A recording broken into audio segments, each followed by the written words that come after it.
it for. I make other templates off of this template. A template for the cavities. The other template I make is just the standard body shape with the neck pocket still there and no cavities. So that template I'll use on my body blank to go ahead and cut around. And then when it comes time for doing the cavities, I'll use this one. This way, I'm not gonna damage my good template. Sometimes the router will get away from you a little bit and I don't wanna go nicking that. But if I end up nicking this one a little bit, I don't mind because it's a cheap piece of MDF. I'll just whip another one up. Place your template on top of your body blank. As soon as you get your center lines all lined up, trace around it. And then when you're done doing that, now it's ready to go and take over to the bandsaw, and you'll want to cut as close as you can to that line. That just saves your router from doing the most of the work.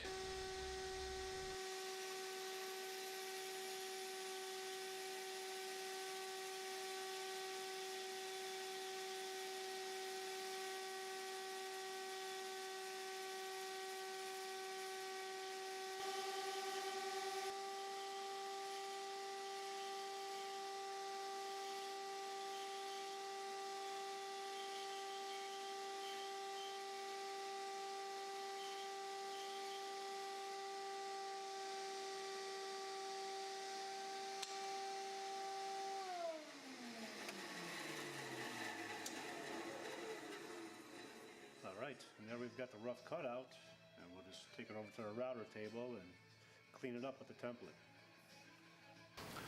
Okay, so now that we've cut the body out on the bandsaw over there, all we've got to do is take our template that we made and stick it on there with some double stick tape to get it ready for a router table. Now the stuff I use, this is golf grip tape that you just pick up at, you could probably get at Dick's Sporting Goods or any golf store.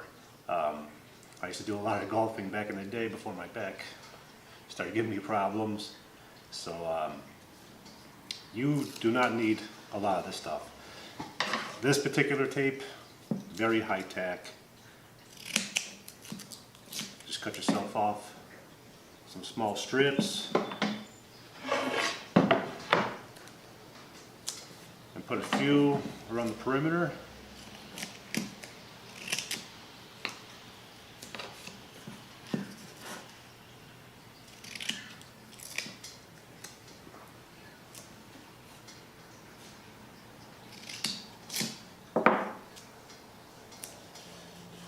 There, that should be plenty right there. Go ahead and line it up with your pencil mark.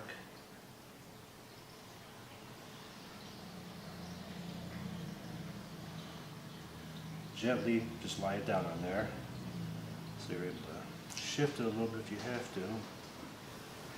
A firm push down when you're all set. There, and you don't have to worry about, that's not going to be shifting at all. As a matter of fact, the stuff's kind of a pain to get off. You're going to want to use a little putty knife or something to wedge up underneath there and pry it up. But you can never be too safe. Don't want this shifting around on you, especially on the router table. Now what I use is I'm just going to end up using, this is a 3/4 inch bit. And you don't have to use that. You could go ahead and use standard 1/2 inch bit. I just go with the beefier one. Less wear, takes off more material. Also, you want to keep these things clean. After about every 2 uses or so, I just wipe down the blades with some acetone, get all that gunk off of there, keep it cutting nice, keeps it sharp. So now we'll get the table set up, the router table. Okay, so now we've got the router table set up, and we've got it set up so that this bearing right here is riding along the template here. And I've got the blade set up so it's just a little bit underneath the body. Now the blade is spinning counterclockwise. You want to feed your piece into it so it cuts it nice and clean, and to keep everything safe over here. You don't want to push your piece into the rotation of the blade, because it tends to want to just jerk it out then. You have to please be safe with the router, because the most dangerous tool for sure. At least if you cut your finger off with a skill saw, doctor can put it back on. If you stick your finger into one of these, you're done with. Be careful. So now we'll go ahead and we'll trim this up, and we'll get on to the next step. I'll show you what to do.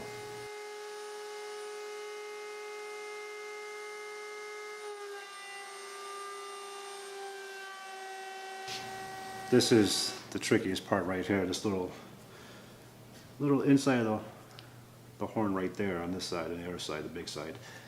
It's very tight in there, so you've really got to grab this firmly and be careful. Keep your hands back, because that's the part where it wants to grab most, especially being the end grain of the wood. So I'll just go ahead and finish this up over here.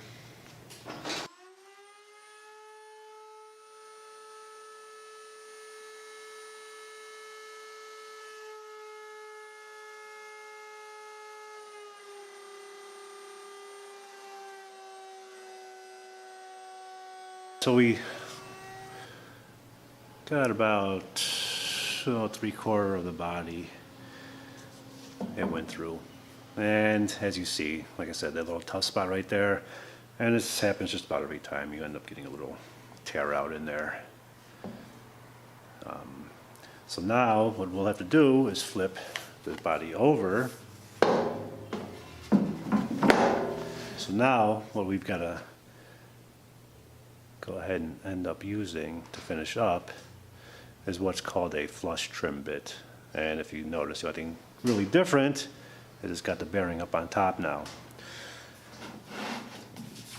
So this way now, it's going to follow the part that we already cut and end up trimming off that little bit of excess over there.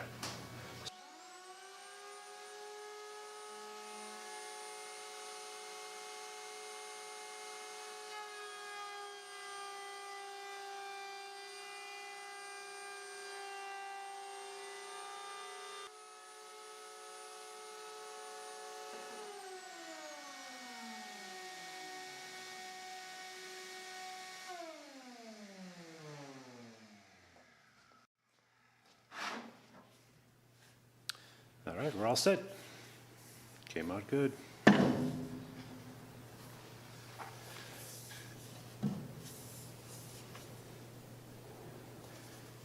You will have a little bit of a line right there from the two different bits, the meeting point, but it sands out easily, and you'll be doing a lot of sanding anyway, so it really doesn't matter.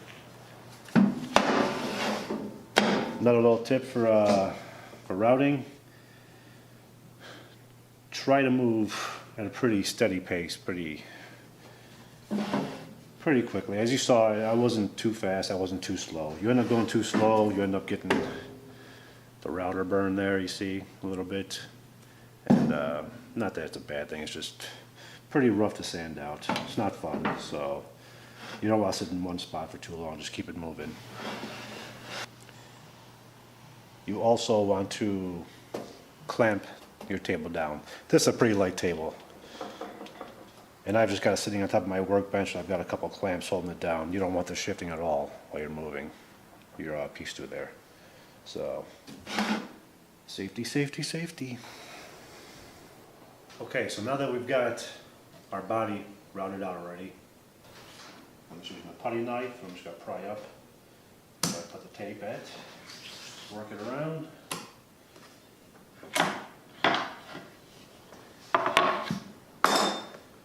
I had already planed this down to, I've got 1.5 inches thickness here, to allow for a 1/4 inch maple top I'm going to be putting on here, a nice figure top. And the reason I'm going with 1/4 inch is then I'm just going to use that top as a binding also. It's going to have the faux binding, where I'm just going to keep that natural looking all the way around, so it'll give a nice 1/4 inch edge all the way around. And I'm actually gonna, the next step right now is I'm going to be making another template, and this one is gonna have the cutout to make it hollow. Alright, so now I've cut a piece of MDF off of the sheet, and what we did is just took our template, threw it down there, traced around it, and we're going to do the exact same process as we did for the body. We're going to take it over to the bandsaw, cut it out. I'll end up taping the template onto the scrap that we just cut out, and we'll route around it. And I'm not going to bore you with that part. And then we'll get to the next section, which is hollowing out the hollow sections on each side. Alright, so now that we have the new template ready to go, I'll zoom in, I'll show you guys what I'm about to do. Alright, so I already went and I marked my center line using the original template, the master template. So I marked that out, and what that's going to do is I'm going to measure off the center line, and I'm going to go about 4 1/4 inches. I don't have any specs I'm going off of. I'm just going off of, I know how wide the pickup is I'm going in here and how much how wide the bridge is going to be.